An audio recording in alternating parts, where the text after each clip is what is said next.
हाँ तो बच्चों, आज हम लोग पढ़ेंगे कक्षा 12वीं हिंदी आरोह भाग 2। ठीक है। और आरोह भाग 2 जो है इसका पाठ है, हमने अभी तक जो ये पुस्तक है इसके पद्य भाग को पूरा किया था और हम लोग पूरे पद्य भाग को कर चुके हैं और उसकी जो कुछ व्याख्याएं हैं और कवि परिचय हैं उसको भी हम लोग अब अपनी जो वीडियो लगातार चल रही है उसमें करते रहेंगे। साथ में अब हम चले हैं गद्य भाग की ओर। और गद्य भाग में हमारे पाठ्यक्रम में गद्य का ये पहला पाठ है और इसे पाठ्यक्रम के अनुसार ये 11वें अंक पर है, 11वें नंबर पर है। तो जो पाठ है ये है महादेवी वर्मा के द्वारा लिखा गया एक संस्मरणात्मक रेखा चित्र है। महादेवी वर्मा द्वारा लिखा गया संस्मरणात्मक रेखा चित्र है और उस रेखा चित्र जो है संस्मरणात्मक रेखा चित्र का नाम है भक्ति। ठीक है। और हम लोग इसके बारे में समझेंगे। इससे पहले हर बार की तरह आपसे फिर बोलना चाहूंगा कि जो चैनल आप देख रहे हैं ललित गुप्ता सर 560, इसको सब्सक्राइब करें, अपने मित्रों तक इसको पहुंचाएं ताकि उन्हें भी इसका फायदा मिल सके, लाभ मिल सके। और साथ में विषय से संबंधित कोई भी समस्या आने पर आप मुझे कमेंट बॉक्स में कमेंट कर सकते हैं और आप मुझे सीधे फोन भी लगा सकते हैं 77 480 34 984। इस नंबर पर आप चाहें तो मुझे फोन लगा सकते हैं, है ना, 77 480 34 984। तो कोई भी विषय से संबंधित है, आपसे कोई भी दिक्कत हो तो आप मुझे बोल सकते हैं, फोन लगा सकते हैं, मैसेज कर सकते हैं, कमेंट बॉक्स में कमेंट कर सकते हैं। साथ में मेरी इंस्टाग्राम आईडी lalit.gupta67, आप चाहें तो इस पर भी मेरी वीडियो देख सकते हैं। ठीक है।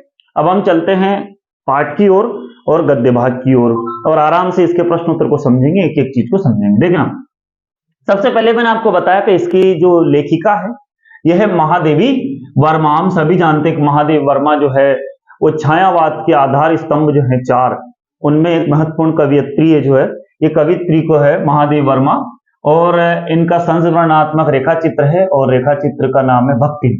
और मैं आपको थोड़ा सा बता दूं तो महादेवी वर्मा ने बहुत सारी रचनाएं लिखी है। इन्हें यामा पर ज्ञानपीठ पुरस्कार भी प्राप्त हुआ है, हम सभी इस बात को जानते हैं। तो ये रेखा चित्र तो है, लेकिन इनका एक रेखा चित्र है उसमें खूब सारे संस्मरणात्मक रेखा चित्र है, अर्थात उनकी एक पुस्तक है स्मृति की रेखाएं। स्मृति की रेखाएं जो है एक पुस्तक है, उसमें कई सारे संस्मरणात्मक रेखा चित्र संस्मरण इस तरह से उसमें सम्मिलित है। उनमें से एक पाठ को या एक कथा को या एक संस्मरण को, एक संस्मरणात्मक रेखा चित्र को लिया गया है और उसी के प्रश्न उत्तर हम देखेंगे। तो मैं आपको थोड़ा सा भक्तिन के बारे में समझा देता हूं कि जो भक्तिन है ये महादेवी जी ने अपनी सेविका भक्तिन के अतीत और वर्तमान का इसमें पूरा परिचय किया है ना। परिचय देते हुए उसके व्यक्तित्व को बिल्कुल दिलचस्प बना दिया है। पूरा जो पूरी जो उनकी एकदम ऐसा लगता है जैसे बहुत अच्छी कहानियों कथा हो। और महादेवी के घर में काम शुरू करने से पहले उसने कैसे एक संघर्षशील, स्वाभिमानी और कर्मठ जीवन जिया, कैसे पितृसत्तात्मक मान्यताओं और छल छदम भरे समाज में अपने और अपनी बेटियों के हक की लड़ाई लड़ती रही। ये पूरा हम लोग कहानी पढ़ते हैं, तो ये इसकी जो संस्मरण पढ़ते हैं, ये संस्मरणात्मक रेखा चित्र को जब हम पढ़ेंगे तो बहुत अच्छा और बहुत रोचक है ये पाठ, है ना। कई बार हम लोग आलस की वजह से इसको बच्चे पढ़ते नहीं, लेकिन मेरे अनुसार इसको पढ़ना चाहिए। बहुत अच्छा पाठ है, बहुत रोचक है और इसको जब हम प्रत्येक पाठ को अच्छे से पढ़ेंगे, हर पाठ को अच्छे से पढ़ेंगे तो बहुत आनंद आएगा। और परीक्षा में हम सभी को पता है कि एक अंक के 32 प्रश्न आते हैं, तो एक अंक के प्रश्न पाठ के अंदर से आते हैं। यदि हम लोग पाठ ध्यान से नहीं पढ़ेंगे और केवल ऊपर ऊपर के प्रश्न उत्तर, आगे पीछे के प्रश्न उत्तर याद कर लेंगे तो आप खुद सोचें कि बीच के प्रश्न उत्तर, छोटे छोटे प्रश्न उत्तर जो बिल्कुल बारीक प्रश्न उत्तर होते हैं एक अंक के, उनमें हमें समस्याएं आती है। इसलिए ये बहुत अच्छा पाठ है। फिर हम लोग इसके लेखक परिचय और इसकी भाषा शैली पर भी संवाद करेंगे। इसके बाद फिर इसकी व्याख्या को भी देखेंगे, ठीक है ना। और इसके साथ ही भक्तिन महादेवी जी के जीवन में आकर के छा जाने वाली एक ऐसी परिस्थिति के रूप में दिखाई पड़ती है जिसके कारण लेखिका के व्यक्तित्व के कई अनछुए प्रच्छन्न आयाम उद्घाटित होते हैं, चलते हैं। इसी कारण अपने व्यक्तित्व का जरूरी अंश मानकर वे भक्तिन को खोना नहीं चाहती, है ना। पूरे पाठ में देखते हैं। और हम लोग आपको बता दें कि भक्तिन के जो ये भक्तिन है इसने अपने जीवन में बहुत संघर्ष किया है और महादेव वर्मा के कई ऐसे रेखा चित्र है, संस्मरणात्मक रेखा चित्र, गिल्लू है ना। भक्ति ने, है ना, इस तरह के कई सारे, एक गोरा है ना, गाय के ऊपर भी इन्होंने लिखा, तो ये बहुत अच्छा लिखते हैं। देखते हैं प्रश्न नंबर पर। प्रश्न नंबर है, भक्ति ने अपना वास्तविक नाम लोगों से क्यों छुपाती थी। हम इस प्रश्न उत्तर की ओर चलेंगे, बाकी की पाठ की चर्चा करते रहेंगे साथ साथ। तो भक्ति ने अपना वास्तविक नाम लोगों से क्यों छुपाती थी, क्या कारण था। भक्तिन का वास्तविक नाम लक्ष्मीन, गांव में हमें सबको पता है कि कोई का किसी का कोई नाम हो जो शुद्ध हिंदी में अलग होता है और उसका ग्रामीण क्षेत्र में, ग्रामीण अंचल में जो रूढ़ पड़ जाता है, मतलब अर्थात उसको बिल्कुल ग्रामीण शब्द के अनुसार उसका नाम, जैसे इनका नाम लक्ष्मी था लेकिन उसको लक्ष्मीन बोलते थे, तो उसका वास्तविक नाम लक्ष्मीन अर्थात लक्ष्मी, और लक्ष्मी होती धन की देवी, है ना। तो भक्तिन का वास्तविक नाम लक्ष्मीन अर्थात लक्ष्मी धन की देवी नाम होने के बाद भी वह गरीब है ना, उसका नाम लक्ष्मी है, गांव में उसे लक्ष्मीन बोलते हैं, ये नाम होने के बाद भी वो गरीब है। लोगों द्वारा इस नाम को बुलाना, या लोगों द्वारा इस नाम से उसे बुलाना, या लोगों द्वारा इस नाम को बुलाना उसे स्वयं का उपहास लगता है, इसलिए वह अपने असली नाम को छुपाना चाहती है। उसको स्वयं को इसका उपहास लगता है, उसे लगता है कि लोग मेरी मजाक उड़ा रहे हैं, और इसीलिए फिर वो इस नाम को छुपाना चाहती है। तो ये प्रश्न नंबर 1 है, और नीचे भी प्रश्न इसी का हिस्सा है। प्रश्न नंबर 1 के पीछे की पंक्ति है ये, तो भक्तिन को ये नाम किसने और क्यों दिया, लेकिन मैंने आपकी परीक्षा की दृष्टि से और सरल करने की दृष्टि से यहाँ पर इसको विभाजित कर दिया है। प्रश्न एक ही है भी, भक्तिन को ये नाम किसने, तो किसने दिया भक्तिन को यह नाम, जो भक्तिन है नाम लेखिका महादेव वर्मा, पहली बात होगी। इसके बाद है भक्तिन ने और क्यों दिया होगा, क्यों दिया होगा इसका भी एक कारण है, ऐसा क्या कारण है उसको नाम दिया होगा। तो भक्तिन ने गले में कंठी माला पहन रखी थी, ये उसकी सन्यासी जैसी छवि को देखकर, है ना, उसने भक्तिन नाम को इसलिए दिया कि भक्तिन ने गले में कंठी माला पहन रखी थी, उसके सन्यासी जैसी छवि को देखकर लेखिका ने उसको भक्तिन नाम दिया। ठीक है, अब हम चलते हैं प्रश्न नंबर 4 की ओर। भक्तिन अच्छी है यह कहना कठिन होगा, है ना, प्रश्न देखेंगे हम लोग। भक्तिन अच्छी है यह कहना कठिन होगा क्योंकि उसमें दुर्गुणों का जो अभाव नहीं था, उसमें दुर्गुणों का अभाव नहीं था। लेखिका ने ऐसा क्यों कहा होगा, है ना, उसमें दुर्गुणों का अभाव नहीं है, लेखिका ने ऐसा क्यों कहा होगा, क्यों कहा होगा ऐसा देखते हम लोग। तो भक्तिन अच्छी है यह कहना कठिन होगा क्योंकि उसमें दुर्गुणों का अभाव नहीं, लेखिका ने ऐसा क्यों कहा होगा।